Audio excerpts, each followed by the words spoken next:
सिर्फ सवर्णों को मिलने वाले ईडब्ल्यूएस आरक्षण की धुलाई जारी है।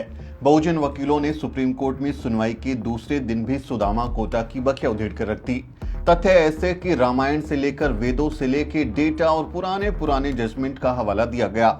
सुप्रीम कोर्ट के अंदर और बाहर क्या हुआ, क्या दलीलें दी गई, जज ने क्या कहा, वकील ने क्या कहा, आगे इस वीडियो में सुदामा कोटा केस की हर जरूरी अपडेट आपको मिलेगी। बुधवार को भी 5 जजों की पीठ के सामने ईडब्ल्यूएस के खिलाफ दलील दी गई। पहले दिन की सुनवाई में doctor Mohan Gopal, senior advocate Meenakshi Arora और सीनियर एडवोकेट संजय पारिक ने अपनी दलीलें रखी थी। वहीं दूसरे दिन की दलीलों की शुरुआत senior advocate professor Ravi Verma Kumar ने की। उन्होंने कहा कि कमजोर वर्गों को अनुसूचित जाति और अनुसूचित जनजाति की व्याख्या का नियम समझना होगा। उन्होंने जोर देकर दोहराया कि आर्थिक भ्रष्टता भारतीय संविधान के तहत भेदभाव का आधार नहीं थी।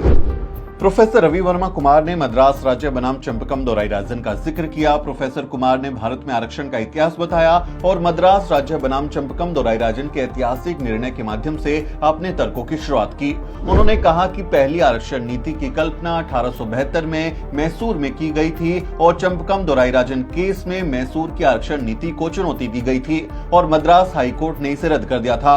उन्होंने फैसले का एक हिस्सा भी कोट किया। ये तर्क दिया जाता है कि याचिकाकर्ताओं को केवल ब्राह्मण होने के कारण प्रवेश से वंचित नहीं किया जाता है, बल्कि कई कारणों से। उदाहरण के लिए ए, वे ब्राह्मण हैं, बी, ब्राह्मणों को 14 में से केवल 2 सीटों का आवंटन है और सी, 2 सीटों को पहले से ही अधिक मेधावी ब्राह्मण उम्मीदवारों द्वारा भरा गया है। जहां तक ब्राह्मणों के लिए आरक्षित इन 2 सीटों का संबंध है, ये सच हो सकता है, लेकिन जब हम अन्य समुदायों के लिए उम्मीदवारों के लिए आरक्षित सीटों पर विचार करते हैं तो तर्क की इस पंक्ति का कोई बल नहीं हो सकता। जहां तक उन सीटों का संबंध है, याचिकाकर्ताओं को उनमें से किसी में भी केवल उनके ब्राह्मण होने के आधार पर प्रवेश से वंचित किया जाता है और समुदाय के सदस्य नहीं होने के कारण जिन्हें वे आरक्षण दिए गए हैं। सांप्रदायिक शासनादेश में वर्गीकरण धर्म, नस्ल और जाति के आधार पर आगे बढ़ता है।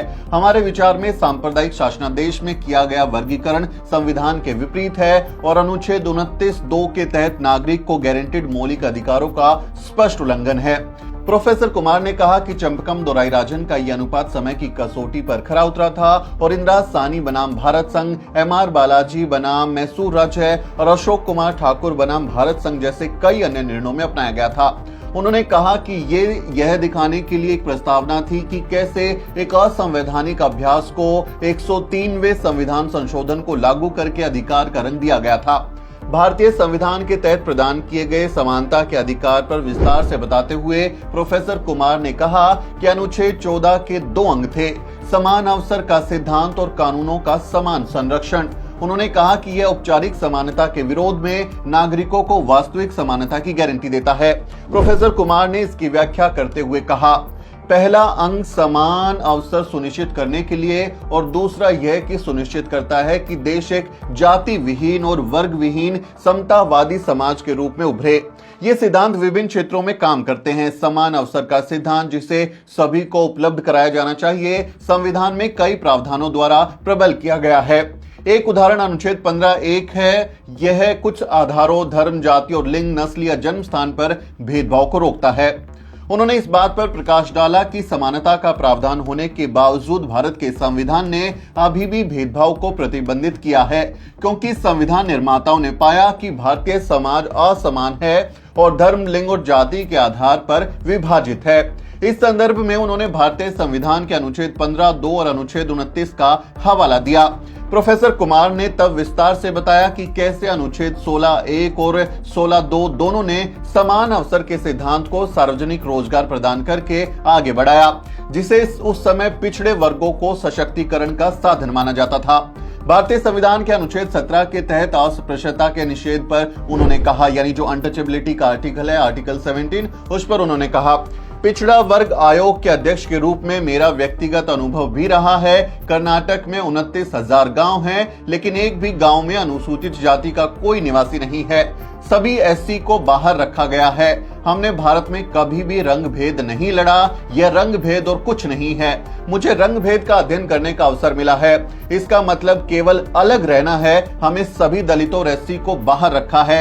इसलिए अनुच्छेद 17 में यह कहा गया है, इस संदर्भ में प्रोफेसर कुमार ने बहुत शानदार बात की है। वैसे मैं आपको बता दूं कि प्रोफेसर जो रवि वर्मा कुमार हैं वो ओबीसी कमीशन के एक्स चेयरमैन हैं और एक जाने माने वकील हैं और उन्होंने इस पर काफी अध्ययन भी किया है। वो बार बार कह रहे हैं कि यानी जैसे दक्षिण भारत के राज्य हैं वहां पर जो दलित समाज से आने वाले लोग हैं उनको गांव से बाहर बसाया गया, जबकि उनकी चमड़ी का रंग और जो अपर कास्ट सोकोल सवर्ण है उनकी चमड़ी का रंग भी एक जैसा है, तो वो नस्लीय आधार पर नहीं हुआ है, रंग भेद की नीति पर नहीं हुआ है, बल्कि जाति भेद के आधार पर हुआ है और इसीलिए उनको बाहर रखा गया है। ये दलील उन्होंने दी। तो इस संदर्भ में प्रोफेसर कुमार ने न्यायालय का ध्यान भारतीय संविधान के अनुच्छेद 35 और अनुच्छेद 372 की ओर यह दिखाने के लिए आकर्षित किया कि अनुच्छेद 16 के तहत जनादेश अपने आप में एक मौलिक अधिकार है। फिर उन्होंने अनुच्छेद 23 यानी 23-24 जो है यानी शोषण से मुक्ति का उल्लेख किया है और कहा कि कौन लोग हैं जिनका शोषण किया जाता है, क्या उन्हें ईडब्ल्यूएस के तहत समायोजित किया गया है, आदर पूर्वक नहीं। ये वे लोग हैं जिनको एससी एसटी या पिछड़ा वर्ग के रूप में वर्गीकृत किया गया है, यदि नहीं तो वे बंधुआ मजदूर क्यों हैं, उन्होंने अपने बच्चों को उद्योगों में काम करने के लिए क्यों भेजा है। न्यायालय न्यायिक संज्ञान ले सकता है लेकिन वे सभी सबसे निचले तबके से आने वाले लोग हैं, क्योंकि भारत में जाति सब कुछ तय करती है। स्थिति, व्यवसाय, शिक्षा का स्तर, ये सब आपकी जाति से तय होता है। रोज हमें रामायण सिखाई जाती है और बताया जाता है कि शंभुक, एकलव्य और कर्ण का क्या हुआ, नीची जाति में पैदा होने के अलावा उन्होंने क्या किया। इसलिए 23 और 24 ने उन्हें जमींदारों और ऊंची जातियों के चंगुल से मुक्त कराया। शूद्रों, दलितों और आदिवासियों के पूरे जनसमूह को मुक्त करने के लिए ही अनुच्छेद 23 और 24 को शामिल किया गया। अन्यथा अनुच्छेद 15 के तहत शिक्षा का अधिकार या अनुच्छेद 19 के तहत व्यवसाय की स्वतंत्रता या यहां तक कि आवागमन की स्वतंत्रता को भी महसूस नहीं किया जा सकता है। उन्होंने दोहराया कि ये कहते हुए सभी लोगों के पास की समान अवसर हैं, विशेष रूप से जाति, लिंग, धर्म के आधार पर भेदभाव को रोकना क्यों आवश्यक समझा गया। संविधान के तहत समानता की सुंदर अवधारणा है, ये सभी असमानता को रोकना चाहता है। उन्होंने कहा कि अनुच्छेद 15(4) पिछड़े वर्गों के उत्थान के लिए एक व्यापक कैनवस है। प्रोफेसर कुमार ने न्यायालय का ध्यान अनुच्छेद 15(4) की ओर आकर्षित किया, जो ये प्रावधान करता है कि राज्य को सामाजिक शैक्षिक रूप से पिछड़े नागरिकों के किसी भी वर्ग या अनुसूचित जातियों या अनुसूचित जनजातियों की उन्नति के लिए कोई विशेष प्रावधान करने से नहीं रोका जाएगा। ये प्रावधान है जिसके तहत जो संविधान में आरक्षण की व्यवस्था है वो इसी आर्टिकल के कंटेक्स्ट में पढ़ी जाती है। उन्होंने कहा कि कृपया चिन्हित करें, ये सामाजिक और शैक्षणिक रूप से है। क्या लिखा है? सामाजिक और शैक्षणिक रूप से, आर्थिक रूप से नहीं है। इसलिए उन्होंने जोर देकर ये कोर्ट से कहा कि कृपया चिन्हित करें, ये सामाजिक और शैक्षणिक रूप से हैं, सामाजिक और आर्थिक या आर्थिक और शैक्षणिक रूप से नहीं है। यहां कोई सीमा ऐसी नहीं है, कोई लगाई नहीं गई है। यहां तक कि आरक्षण प्रदान करने का सुझाव भी नहीं दिया गया था कि गरीबी, आर्थिक स्थिति के आधार पर आप आरक्षण दे। ये कहता है कोई विशेष प्रावधान के लिए इतना विस्तृत कैनवस इन वर्गों का उत्थान है, एससी, एसटी और पिछड़ा वर्ग, क्योंकि ये धन की हानि या दुर्घटना से नहीं हुआ बल्कि जन्म से, ऐतिहासिक नुकसान से पैदा हुई है। ये असमानता उन्होंने कहा कि पैदा होने की वजह से, क्योंकि वो उस कुल में, उस जाति में पैदा हुए हैं, इसलिए इनका ये नुकसान हुआ है, इसलिए इतना व्यापक दायरा दिया गया था। अन्य श्रेणियों से संबंधित सामाजिक, आर्थिक और शैक्षिक रूप से उन्नत पाए गए थे। एक मामले में एक पिछड़ा वर्ग समिति की रिपोर्ट ने एक शिक्षा औसत वर्गीकृत किया था। राज्य का औसत 6.9 था। नीचे वाले को पिछड़े के रूप में वर्गीकृत किया गया था। सरकार ने एक दिलचस्प अभ्यास किया। उन्होंने कहा कि ये क्या है 6.9, हमें इसे 7 तक कर देना चाहिए। 7 कर देते हैं इसको। शासक वर्ग एक ऐसे वर्ग का था जिसका राज्य औसत 7.1 था। उन्होंने फिर कहा कि क्यों 7.1 रखें, इसे 7 बना देते हैं, इसे राउंड फिगर में ले आते हैं, राउंड कर देते हैं, और ऐसा करके उन्होंने उन्हें पिछड़ा बना दिया। ये चुनौती बालाजी में शामिल थी। संविधान के साथ धोखाधड़ी है, एक पूर्णांक बनाने और एक अगड़े समुदाय को पिछड़ा बनाने की कवायद है। फिर उन्होंने भारतीय संविधान के अनुच्छेद 340 का हवाला दिया, और देखिए इससे पहले जो उन्होंने आर्टिकल बताए हैं और ये जो अभ्यास बताया कि 7 का कर दिया, 6.9 का 7 कर दिया, 7.1 का 7 कर दिया, यानी अपने मन मुताबिक उन्होंने अपने समुदाय को भी पिछड़े वर्ग में डाल दिया, और ऐसा हुआ भी है और कई राज्यों में ऐसी बातें सामने आई हैं। फिर उन्होंने इसके बाद जो है भारतीय संविधान के अनुच्छेद 340 का हवाला दिया, और उन्होंने कहा कि उक्त अनुच्छेद ने वर्गों की पहचान करने और उनकी समस्याओं का अध्ययन करने के लिए एक तंत्र प्रदान किया है।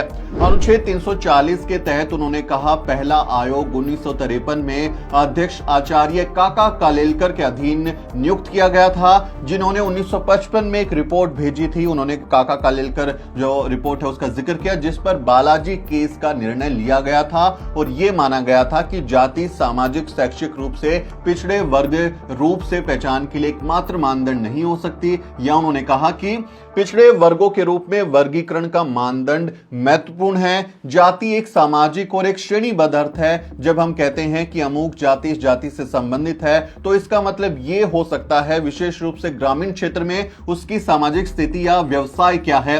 हिंदू समाज लंबवत रूप से 5000 संप्रदायों में विभाजित है। यदि आप 7वीं मंजिल पर पैदा हुए हैं तो आप वहां मर जाते हैं, आप 12वीं मंजिल पर नहीं चढ़ सकते। ये जाति की वास्तविकताएं हैं। अंबेडकर साहब को कभी भी क्षत्रिय या ब्राह्मण के रूप में पदोन्नत नहीं किया गया था, ये उन्होंने कोट किया है। उनका जन्म एक अछूत के रूप में हुआ था और एक अछूत के रूप में ही रहते थे। इसलिए जब बालाजी कहता है कि जाति में मत जाओ, इसका मतलब है कि पदानुक्रम से मत जाओ। जो आप कहें कि बाबा साहब डॉक्टर अंबेडकर का उन्होंने कोट का जिक्र किया, उनका जिक्र किया। बाबा साहब डॉक्टर अंबेडकर कहते हैं, हिंदू समाज में चतुर्वर्ण व्यवस्था एक 4 मंजिला इमारत की तरह है। जो व्यक्ति जहां पैदा हुआ है वहीं मर जाएगा। एक मंजिल से दूसरी मंजिल में जाने के लिए सीढ़ियां नहीं है। यानी आप जाति का कन्वर्जन नहीं कर सकते। आप धर्म बदल सकते हैं, लेकिन जाति यानी ब्राह्मण से आप क्षत्रिय नहीं बन सकते, क्षत्रिय से आप ब्राह्मण नहीं बन सकते, शूद्र से आप वैश्य नहीं बन सकते। जाति कन्वर्जन नहीं कर सकते। उन्होंने इस बात पर प्रकाश डाला कि वर्ग निर्धारित करने के लिए 22 मानदंड निर्धारित किए गए थे और केवल वे समूह जो सभी मापदंडों में उत्तीर्ण हुए, उन्होंने एससी बीसी यानी सोशो इकोनॉमिक बैकवर्ड जो क्लासेस है, इनका लेबल अर्जित किया। उन्होंने इसकी तुलना ईडब्ल्यूएस से की और पूछा, उन्होंने एक सवाल पूछा है, अब ईडब्ल्यूएस को देखे पहचान के लिए ये मानदंड कौन तय करता है, क्या मानदंड है, इसके किस पैमाने पर आपने तय किया है। उन्होंने बहुत एक जरूरी सवाल जो है वो कोर्ट से पूछा। उन्होंने आगे डेटा के अप्रचलित होने के मुद्दे पर भी प्रकाश डाला। यानी कोई आंकड़े ऐसे आपने जिक्र किए, कोई आंकड़े ऐसे पेश किए जिससे साबित हुआ कि इन लोगों के साथ में कोई ऐतिहासिक न्याय हुआ है और ये गरीबी का जो कारण है वो जाति है, वो इनकी सामाजिक पृष्ठभूमि है। क्या ऐसा कोई डेटा आपने दिया है? और इसमें आगे आपको ना बहुत इंटरेस्टिंग ऐसे फैक्ट्स मिलेंगे जो प्रोफेसर रवि वर्मा कुमार ने दिए हैं कि कोई व्यक्ति कैसे अमीर से गरीब हो गया या गरीब से अमीर हो गया। बहुत इंटरेस्टिंग तरीके से एक केस सुप्रीम कोर्ट में लड़ा गया।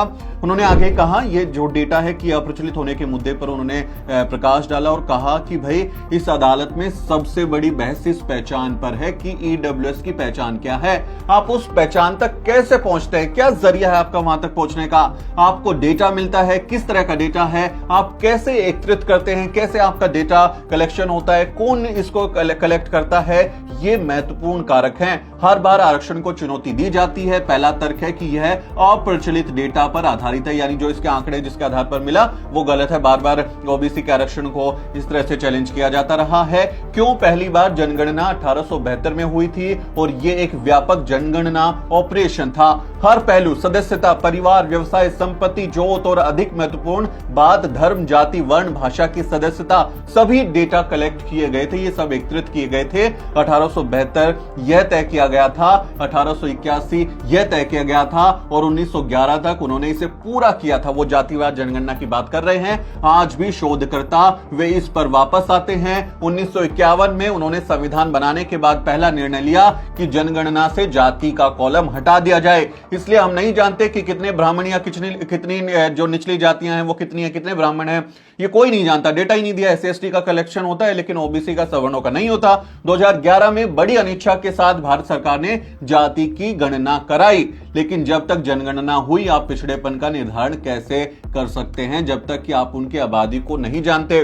लेकिन वो 2011 वाली जनगणना के डेटा भी सामने नहीं आते, तो वो पूछ रहे हैं, बहुत जरूरी सवाल है कि पिछड़ेपन का निर्धारण कैसे कर सकते हैं जब तक कि आप उनकी आबादी को नहीं जानते। कितने % लोग हैं, कितने डॉक्टर हैं, इंजीनियर, राजनेता हैं, आपके पास तो डेटा ही नहीं, कुछ भी तो नहीं आपके पास में। ये सब दबा हुआ है। ये सिफारिश की गई थी कि जाति को शामिल किया जाना चाहिए और इसके बिना जनगणना का परिणाम केवल एक चरवाहे की तरह भेड़ों की गिनती के रूप में होगा कि आपने सारी भेड़ों को गिन दिया, लेकिन उसमें कौन सी भेड़ें मादा हैं, कौन नर हैं, कौन बच्चे भेड़ हैं, कौन उनकी उम्र बढ़ गई है, कौन बीमार भेड़ है, ये तो आपने कुछ भी नहीं पूछा। आपने सिर्फ चरवाहे की तरह भेड़ों को गिन दिया, ये उन्होंने कहा। उन्होंने कहा कि पिछली जनगणना जहां जाति विवरण एकत्रित किए गए थे 1931 में हुई थी। आखिरी जो कास्ट सेंसस है वो अंग्रेजों के जमाने की थी। हालांकि मंडल आयोग 1931 के आंकड़ों पर वापस आ गया और एक रिपोर्ट में प्रत्येक जाति की वृद्धि की गणना की। उसी के अनुसार उन्होंने 52% भारतीय आबादी को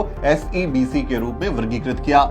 उन्होंने कहा कि हाल की जनगणना के अनुसार भारतीय जनसंख्या का 85% अनुच्छेद 16(4) के अनुसार SEBC की श्रेणी में आता है, socio educationally backward category classes में आता है। उन्होंने कहा कि बिना किसी सर्वेक्षण के संविधान अब कह रहा है कि जो पिछड़ा वर्ग नहीं है वे सभी EWS के तहत होंगे, क्योंकि उन्होंने 103वां संशोधन करके ये बात डाल दी है। उन्होंने ये बात प्रस्तुत की कि केवल 15% आबादी EWS के तहत लाभार्थी होगी।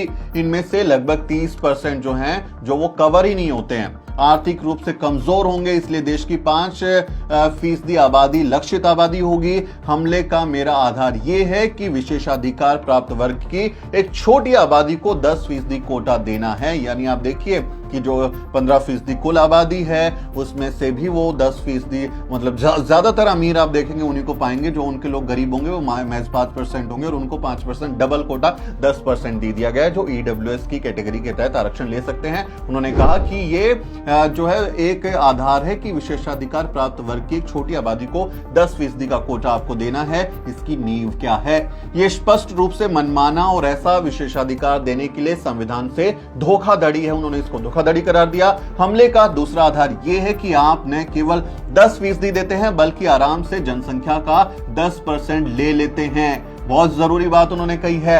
आप आर्टिकल 16(4) के तहत सभी को अयोग्य घोषित करते हैं, यानी सिर्फ सवर्णों को आरक्षण, बाकी को आपने हटा दिया।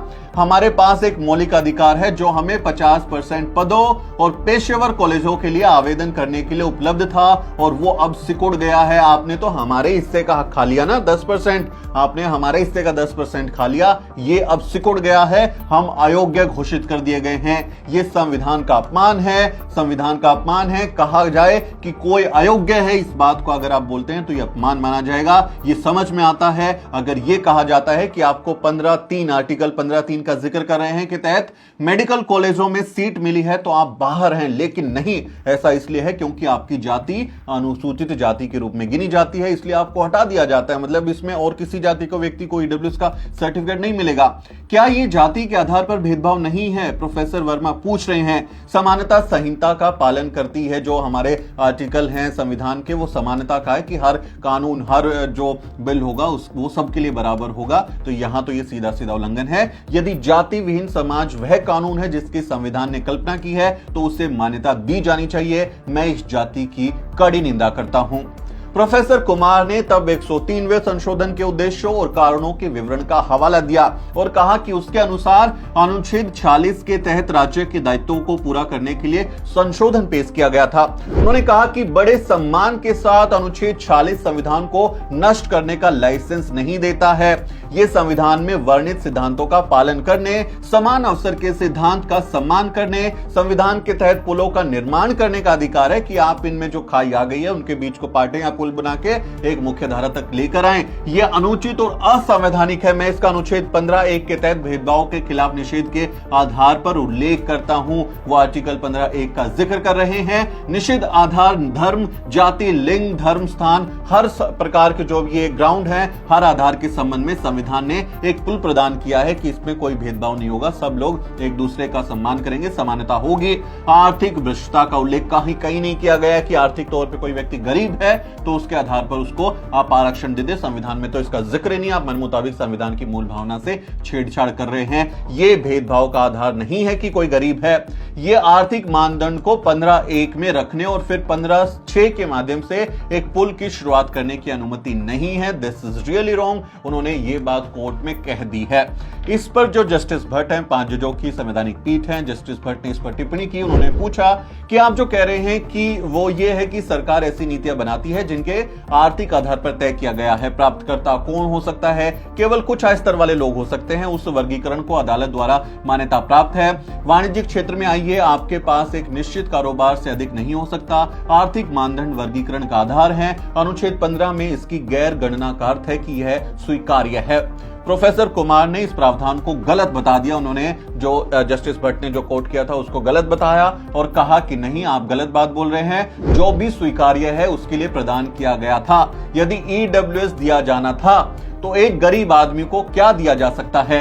क्या उसे कैबिनेट में भर दिया जा सकता है कि आप उसको मंत्री बना दें, कैबिनेट का मंत्री बना दें क्योंकि वो गरीब है? यह कोई उपाय नहीं है, ये गलत प्रावधान है। आप तपेदिक से पीड़ित एक व्यक्ति को प्रसूति वार्ड में नहीं लेते। उन्होंने देखिए बहुत इंटरेस्टिंग बात की है कि भाई तपेदिक यानी जो टीबी का मरीज है, अगर उसको ये बीमारी है टीबी की, तो आप उसको वहां पर जहां पर डिलीवरी हो रही है बच्चे की, प्रेगनेंसी वार्ड जो होता है, डिलीवरी जहां होती है प्रसूति वार्ड, वहां पर भर्ती नहीं कराएंगे बल्कि उसके वार्ड में ले जाके उसका इलाज कराएंगे। तो आपने गलत जगह पर ये लगाया है उस व्यक्ति को। तो जो बीमार है उसको सही वार्ड में पहुंचाइए। बहुत जरूरी बात बोल रहे हैं।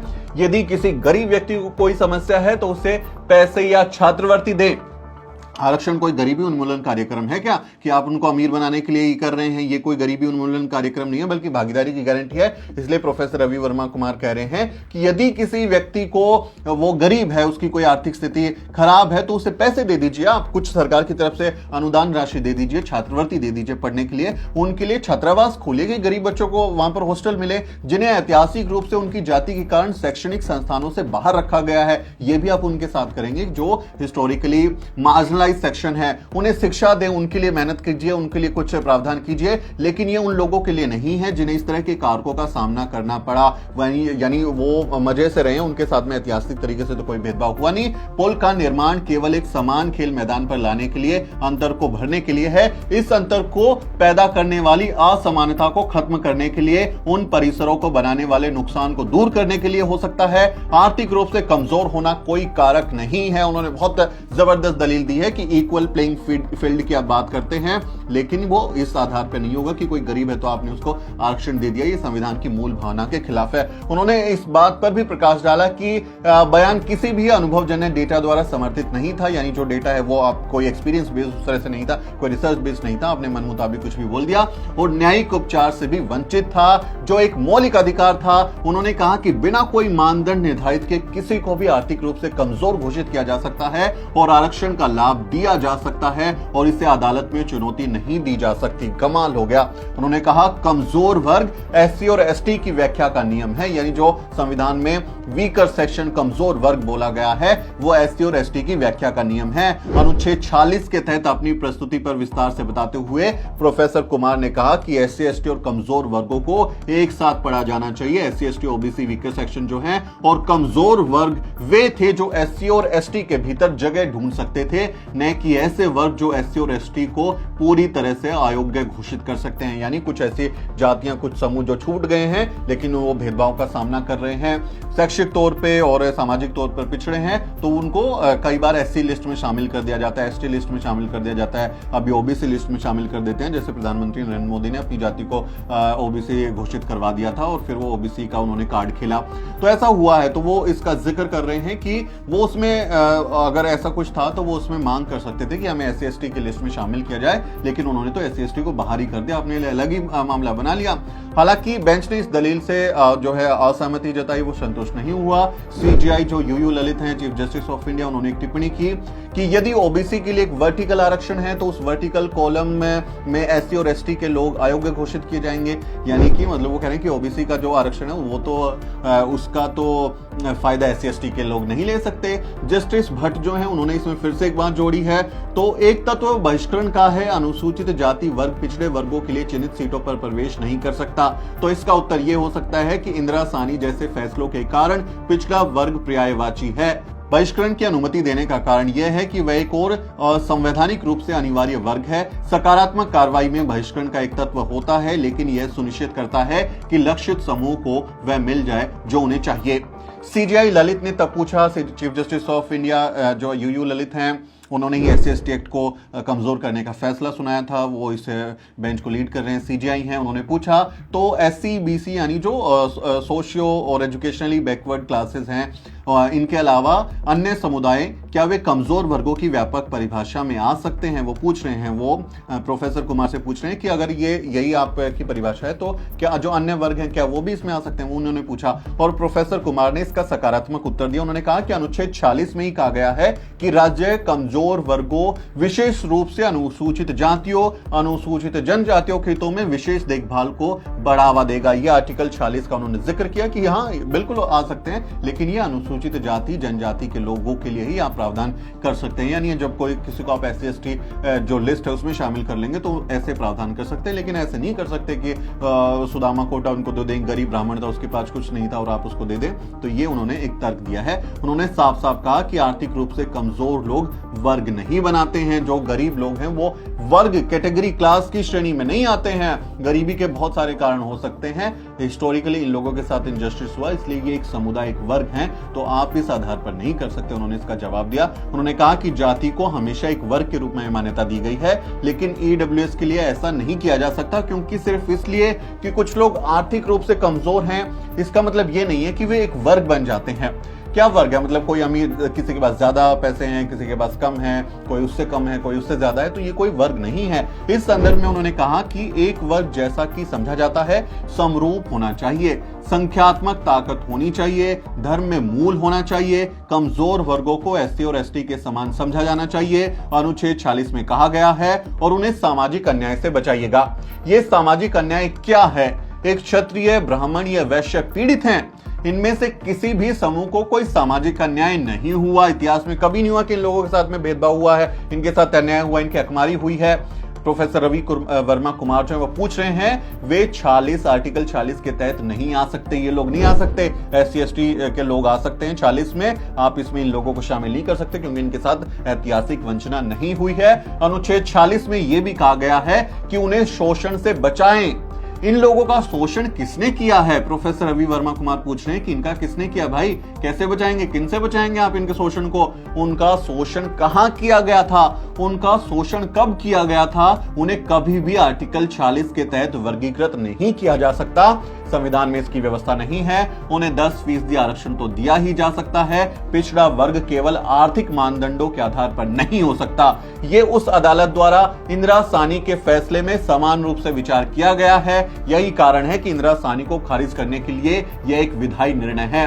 आप कैसे निर्धारित करेंगे कि इन लोगों का अपर्याप्त प्रतिनिधित्व है? समूह क्या है? आप एक परिवार नहीं ले सकते और कह सकते कि ये अपर्याप्त प्रतिनिधित्व कर रहे हैं। अगर अमीर और गरीब के बीच कोई असमानता है तो इसे कम से कम करना होगा, यानी अमीर गरीब के बीच की खाई को खत्म करना होगा। ये गरीब आदमी के लिए उपाय है, यानी न्यूनतम असमानता। आर्थिक मानदंड तर्क संगत वर्गीकरण में असमर्थ हैं। प्रोफेसर वर्मा अपनी दलील देते हैं, वो कहते हैं, उन्होंने कहा आइए हम पहले सिद्धांत पर इसका परीक्षण करें। तर्क संगत क्या है? गरीबी वर्गीकरण के उद्देश्य के साथ क्या संबंध है? उद्देश्य रोजगार प्रदान करना है, यानी आप उनको क्या दे रहे हैं, उसका मकसद क्या है? रोजगार प्रदान करना। उनकी सामाजिक स्थिति को, उनको मजबूत सशक्तिकरण आपका उद्देश्य नहीं है। आप उनको रोजगार बनाना चाह रहे हैं, अमीर देना चाह रहे हैं, तो योजना की तरह आप इसको लेकर आए हैं। ये गरीब लोग अन्य गरीब लोगों से अलग कैसे हैं? आप बताइए तो जरा, या बाकी गरीब लोगों से कैसे अलग हो गए? भेदभाव के सभी आधारों का काम असमानता में वृद्धि को रोकना था। सभी उपाय इस प्रकार बनाई गई खाई को पाटने के लिए थे। इसे हम सकारात्मक भेदभाव कहते हैं, अफर्मेटिव एक्शन, आरक्षण, कि वो इसलिए था कि उनमें सशक्तिकरण होगी, उनमें ताकत आएगी। अमीर और गरीब के लिए ऐसा नहीं कहा जा सकता। यह कथन इंदिरा साहनी निर्णय से है। इंदिरा साहनी जजमेंट का उन्होंने जिक्र किया और संशोधन की वैधता की जड़ों को काटता है। यह संशोधन 103वां संवैधानिक संशोधन गलत है। यह तर्क संगतता और 60 गांठ के दोहरे परीक्षण में विफल रहता है। उन्होंने बहुत शानदार तर्क दिए हैं प्रोफेसर वर्मा ने, मतलब जबरदस्त तर्क दिए हैं। जो डॉक्टर मोहन गोपाल थे, उन्होंने भी जबरदस्त पहले दिन की अपनी जो दलील है, मतलब जबरदस्त बखिया उधेड़ दी EWS आरक्षण की। और अब जो प्रोफेसर वर्मा हैं, रवि कुमार वर्मा, वह क्या जबरदस्त दलीलें हैं। अपने तर्कों को खत्म करते हुए प्रोफेसर कुमार ने कहा, आप एक गरीब आदमी को ईडब्ल्यूएस की सूची से कब बाहर करेंगे? क्या पैमाना है आपके पास में कि आप एक गरीब आदमी को ईडब्ल्यूएस की सूची से कब बाहर करेंगे? कर्नाटक में भूमि सुधार लागू होने के तुरंत बाद सभी जमींदारों ने अपनी जमीन खो दी और गरीब हो गए, उनकी जमीनें ले ली गई तो वो गरीब हो गए। क्या आप उन्हें गरीब के रूप में स्वीकार करेंगे? रियासतों के उन्मूलन के बाद सभी राजकुमार कंगाल हो गए, उनकी रियासतें चली गई। जब प्रिंसली एक्ट आया था, सारी जो राजघराने थे उनके महल, वो उनके रजवाड़े सब सरकारी हो गए, तो क्या वो जो राजकुमार है वो कंगाल हो गए? क्या आप उन्हें स्वीकार करेंगे? उनको जो राजा रहे हैं, रजवाड़े रहे हैं, आप उन्हें ईडब्ल्यूएस का सर्टिफिकेट बना के दे देंगे? उनके पास भुगतान करने के लिए कोई आय भी नहीं है, इनकम भी बंद होगी, अधिक वो टैक्स भी नहीं दे सकते। अनुच्छेद 15(6) के स्पष्टीकरण पर आए, ईडब्ल्यूएस ऐसे होंगे जो परिवारों की आय और आर्थिक नुकसान के अन्य संकेतकों के आधार पर राज्य द्वारा अधिसूचित किए जाएंगे। पिछड़े वर्गों को इतने सारे परीक्षणों का उत्तर देना होगा, यानी जो पिछड़े वर्ग हैं आप उनसे तमाम तरीके की चीजें पूछते हैं। क्या क्या पूछते हैं? कच्चे घर में तो नहीं रहते हो? उन्होंने बहुत जबरदस्त तर्क दिए हैं। वो कहते हैं यदि वे अच्छे घरों में रह रहे हैं, कच्चे घरों में नहीं, तो उन्हें बाहर नहीं किया जाता है। वो जो आप देखें ईडब्ल्यूएस के लोगों को कि आपके पास में वैसी आर्थिक गरीबी नहीं है जैसे इन दूसरे एससी ओबीसी समाज के लोगों पर हैं। भले ही आपके अच्छे घर हैं, लेकिन आप दिखा देंगे मेरे पास पैसे नहीं, अकाउंट खाली है, मैं तो गरीब हूं, ईडब्ल्यूएस का मेरे को वो दे दीजिए। बाहर नहीं कि उसको आप उसमें आरक्षण दे देते हैं लेकिन बाकी को नहीं देते। लेकिन अगर उनकी जाति शामिल है तो उन्हें बाहर रखा गया है। जो एससी एसटी ओबीसी वाले आ गए तो आप उनको बाहर कर दे रहे हैं। गजब का आपका लॉजिक है। ऐसा करना मनमानी है। प्रोफेसर वर्मा कह रहे हैं आपने मनमानी की है, यह संविधान के बुनियादी ढांचे का एक घोर उल्लंघन है। इसी के साथ उन्होंने अपनी बात की समाप्ति की, अपनी बात को विराम दिया कि सीधे सीधे संविधान का घोर उल्लंघन है। वो इसके बाद अपनी बात को खत्म करने के बाद अपनी टीम के साथ सुप्रीम कोर्ट की कैंटीन गए। वहां जाकर उन्होंने चाय कॉफी पी। पूरी टीम के चेहरे पर उन दलीलों को तैयार करने के लिए लगाए गए वक्त और थकान के साथ साथ खुशी भी साफ साफ दिखाई दे रही थी कि शानदार दलीलें दी गई हैं। ईडब्ल्यूएस नाम पर संविधान की मूल भावना के साथ जो खिलवाड़ की गई है, बहुजन वकीलों और बुद्धिजीवियों की पूरी टीम उसे कोर्ट में बेआबरू कर रही है, उसकी बखिया उधेड़ रही है। और हमें अपने लोगों का हौसला बढ़ाना चाहिए। बहुत जरूरी है कि हम अपनी टीम का, ऐसे लोगों का, इन तस्वीरों में दिख रहे लोगों का हौसला बढ़ाएं, क्योंकि ये संविधान को बचाने की लड़ाई लड़ रहे हैं और ईडब्ल्यूएस के नाम पर जो सुदामा कोटा दिया गया है उसकी बखिया उधेड़ रहे हैं। आपको शायद मुझसे शिकायत होगी कि एक दिन बाद में ही आपके सामने फैसले से जुड़ी चीजें, फैसला नहीं जो बहस है उससे जुड़ी चीजें मैं आपके सामने लेकर आ रहा हूं। उसके लिए हमारी दरअसल लिमिटेशंस हैं, क्योंकि सुप्रीम कोर्ट में जो भी बहस होती है वो एकदम से अपलोड नहीं होती, एकदम से वो जो बहस के पॉइंट्स हैं वो सामने नहीं आते हैं, तो वो हमें अलग अलग सोर्सेज से लेने पड़ते हैं।